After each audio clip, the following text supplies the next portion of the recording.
Halo semuanya, perkenalkan saya Alvin Heradli, mahasiswa Magister Manajemen Universitas Gadjah Mada, Yogyakarta, Angkatan 75A.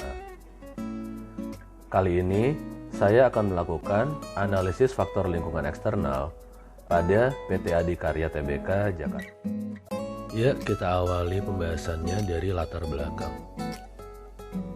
Indonesia merupakan negara berkembang yang sedang menuju menjadi negara maju, di mana sangat maraknya aktivitas pembangunan di negara ini.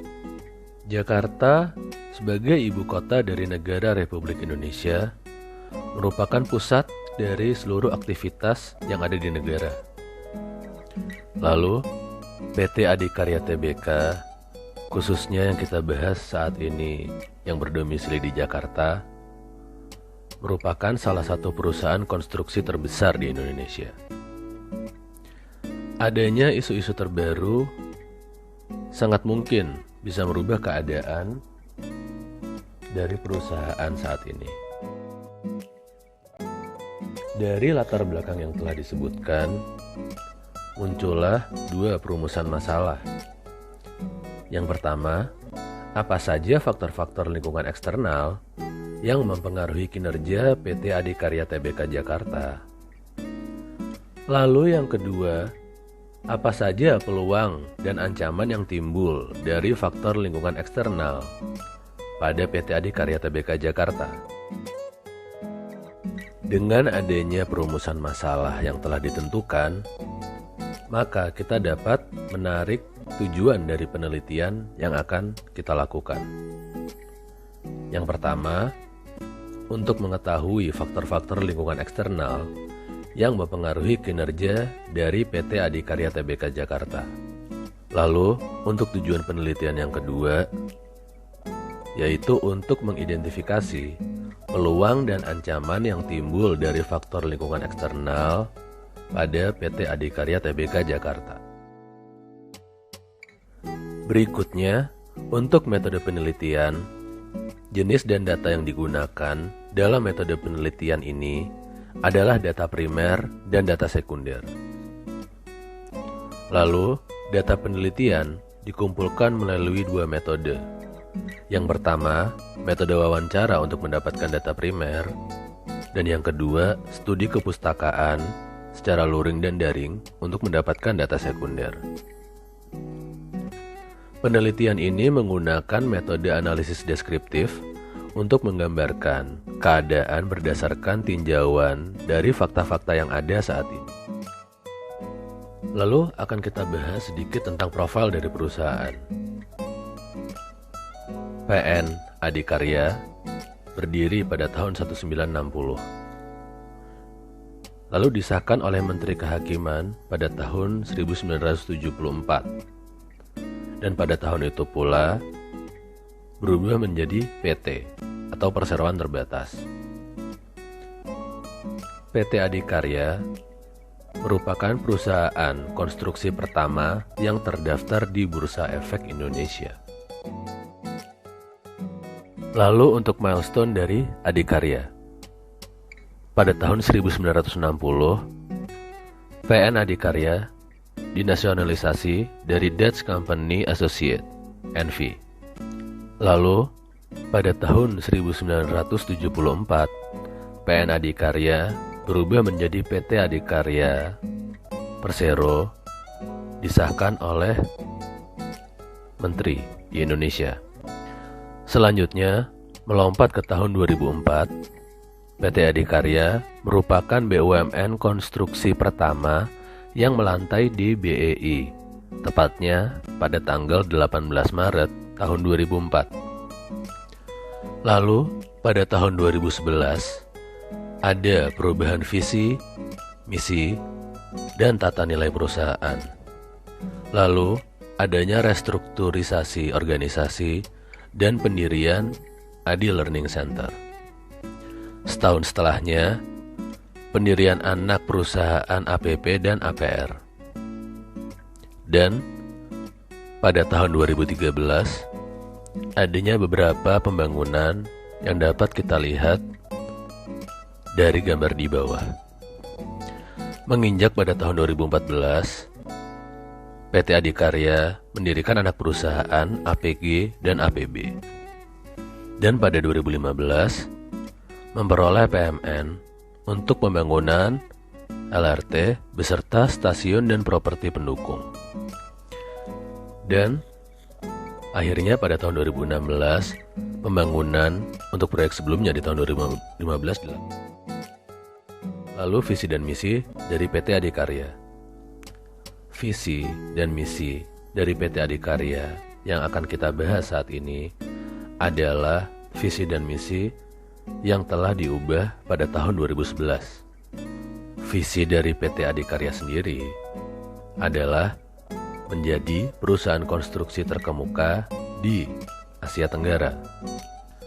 Lalu untuk misi yang pertama, berkinerja berdasarkan atas peningkatan corporate value. Lalu yang kedua, melakukan proses pembelajaran atau learning dalam mencapai pertumbuhan atau peningkatan corporate value. Berikutnya, menerapkan corporate culture yang simple tapi membumi dan dilaksanakan down to earth.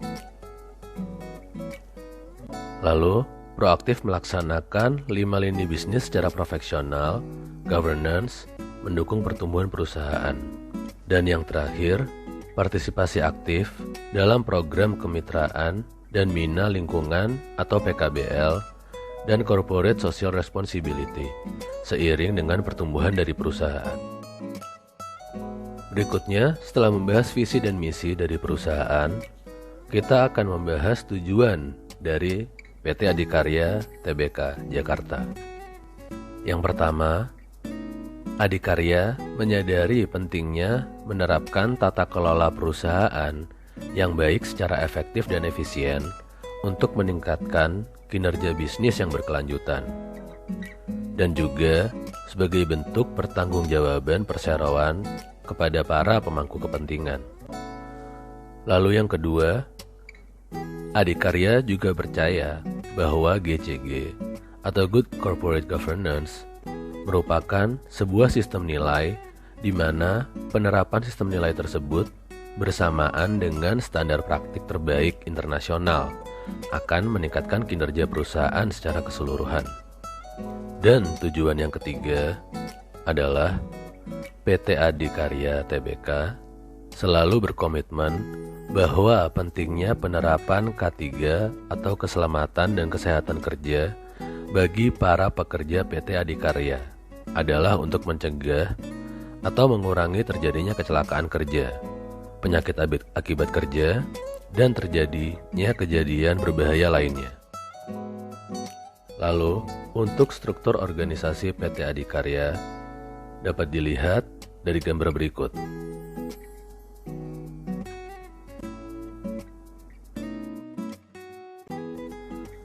Berikutnya, kita akan melakukan pembahasan dari 9 faktor eksternal yang ada pada perusahaan PT Adikarya Tbk. Yang pertama, segmentasi. Dikarenakan kontrak minimal yang dapat diambil oleh PT Adikarya Tbk adalah kontrak yang bernilai di atas 100 miliar, maka dapat kita lihat bahwa pangsa pasar yang dituju oleh PT Adikarya Tbk adalah menengah ke atas. Lalu yang kedua, PT Adikarya Tbk sangat terpengaruh pada nilai inflasi dan selisih kurs, dikarenakan adanya beberapa bahan yang harus diimpor. Kebanyakan barang-barang yang diimpor digunakan dalam pembangunan pembangkit tenaga, seperti pembangkit tenaga listrik, tenaga udara, maupun tenaga air. Lalu, yang terakhir, penjualan mengalami penurunan disebabkan adanya pandemi dari COVID-19. Lalu, analisis lingkungan yang kedua adalah dari segi teknologi. Kebanyakan, pada saat melakukan presentasi, beberapa proyek menginginkan penggunaan BIM atau Building Information Modeling. Lalu yang kedua, pemasaran melalui media sosial, tidak berdampak signifikan pada penjualan dari PT Adikarya Tbk. Lalu, untuk analisis dari sosial budaya adalah hampir selalu terjadinya penolakan oleh warga setempat ketika akan melakukan pembangunan. Namun, masalah tersebut hampir selalu dapat diatasi dengan baik. Karena, seperti yang kita ketahui, tidak semua penolakan dari warga dapat diatasi khususnya oleh perusahaan konstruksi dengan baik. Ada yang melakukan pengusiran secara paksa dan lain-lain. Tapi untuk kasus PT Adikarya Tbk, PT Adikarya selalu dapat mengatasi masalah ini dengan baik. Lalu, untuk sektor demografi, PT Adikarya selalu memberdayakan warga sekitar ketika membangun di suatu daerah dengan cara mempekerjakan para warga sekitarnya. Namun, terkadang karena rendahnya populasi atau keterampilan, contohnya di Aceh, PT Adikarya mengambil pekerja dari daerah luar proyek, seperti dari Medan ataupun dari Jawa. Lalu, untuk faktor hukum bisnis yang ada di Indonesia, yang menjadi permasalahan adalah adanya tumpang tindih peraturan pemerintah dan peraturan daerah yang seringkali menyebabkan munculnya masalah baru di area abu-abu. Seperti contohnya, adanya perbedaan kebijakan tentang penanaman pohon kembali ketika perusahaan melakukan penebangan. Hukum bisnis luar negeri. Peraturan luar negeri yang paling berpengaruh adalah masalah ekspor dan impor. Selebihnya tidak terlalu berpengaruh signifikan pada perusahaan. Contohnya, adanya peraturan di setiap negara tentang diameter dari kayu yang boleh diperjualbelikan. Bila kita sebagai perusahaan ingin mengambil atau menjual produk tersebut ke luar negeri ataupun ke dalam negeri, kita harus mengikuti peraturan dari negara yang kita tuju atau dari negara yang akan kita beli produk. Lalu berikutnya, dari faktor pemerintah, dengan adanya pandemi COVID-19, membuat proyek yang dilakukan oleh pemerintahan pusat maupun daerah menjadi terhambat. Dan untuk proyek yang telah berjalan, menjadi ditunda pembayarannya. Hal ini dapat terjadi karena adanya perubahan alokasi pendapatan untuk anggaran COVID-19. Yang dimaksud di sini adalah dengan adanya pandemi COVID-19 yang pada awalnya pendapatan dialokasikan untuk pembangunan menjadi dialokasikan untuk anggaran kesehatan khususnya dalam penanganan COVID-19. Selanjutnya, untuk faktor politik domestik. Banyaknya pembangunan yang kurang efisien di daerah Jakarta dan sekitarnya dinilai lebih bermanfaat jika pembangunan-pembangunan tersebut dilakukan di daerah yang belum, namun berpotensi untuk maju. Seperti yang kita tahu, Jakarta adalah ibu kota dan pusat dari aktivitas di seluruh negara. Dan hal itu membuat Jakarta ditinggali oleh banyaknya orang-orang penting. Oleh karena itu, pembangunan sangat gencar dilakukan di Jakarta sehingga dapat memfasilitasi kepentingan dari orang-orang tersebut. Namun, di sisi lain, banyak daerah-daerah di luar Jakarta yang sangat berpotensi untuk menjadi daerah yang maju. Namun, karena kurangnya pembangunan yang berarti di daerah-daerah tersebut, membuat orang-orang dari daerah seluruh Indonesia membuat Jakarta menjadi destinasi akhir mereka. yang pada akhirnya membuat daerah asal mereka tetap menjadi daerah tertinggal, sedangkan Jakarta menjadi lebih sesak dan padat. Lalu, berikutnya dari faktor alam. Faktor lingkungan alam sangat mempengaruhi kinerja dari perusahaan, khususnya perusahaan konstruksi. Sebagai contoh, pada saat hujan, pengecoran akan memakan waktu lebih lama ketimbang pada saat cuaca cerah. Lalu, untuk contoh positifnya, pembangunan tol di area tebing atau bebatuan akan mengurangi biaya pembelian batu. Hal ini dapat membuat keuntungan bagi perusahaan dikarenakan batu dari tebing-tebing tersebut hanya memerlukan izin untuk diambil, yang membuat perusahaan tidak perlu membeli lagi. Lalu yang ketiga, bekas atau sisa dari pengerjaan di suatu daerah harus selalu dipantau agar tidak merusak lingkungan sekitar. Standar kerja juga menjadi penting di bagian ini. Ada banyak contoh kelalaian dari pengerjaan yang kurang baik, seperti contohnya PT Lapindo di Sidoarjo, yang membuat munculnya genangan lumpur yang tidak berhenti hingga saat ini. Dan hal itu membuat kerusakan yang permanen bagi rakyat di sekitarnya. Lalu untuk kesimpulan, dikarenakan PT Adikarya Tbk Jakarta merupakan salah satu perusahaan konstruksi terbaik, tertua, dan terbesar di Indonesia, sehingga dampak dari area eksternal perusahaan tidak terlihat begitu signifikan. Namun, ada beberapa masalah yang mungkin dapat menjadi pertimbangan perusahaan, yaitu yang pertama adalah adanya kebijakan pemerintah untuk mengalokasikan pembangunan menjadi anggaran untuk COVID-19 selama masa pandemi. Dan yang kedua, adanya fluktuasi nilai tukar yang tidak begitu stabil, yang hal itu dapat menghambat kinerja dari perusahaan. Lalu, rekomendasi yang penulis berikan adalah untuk segi human resource.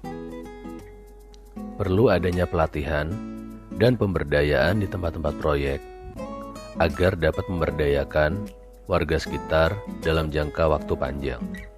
Rekomendasi yang kedua, untuk segi operation, diharapkan lebih strategis dalam memanfaatkan forward contract untuk menghindari kerugian dari selisih nilai kurs ataupun inflasi yang terjadi.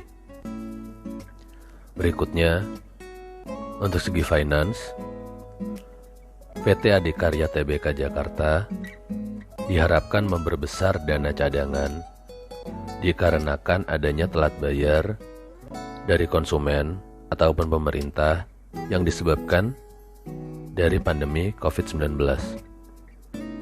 Dan hal ini dikarenakan kita tidak tahu kapan COVID-19 akan berakhir memberi dampak negatif.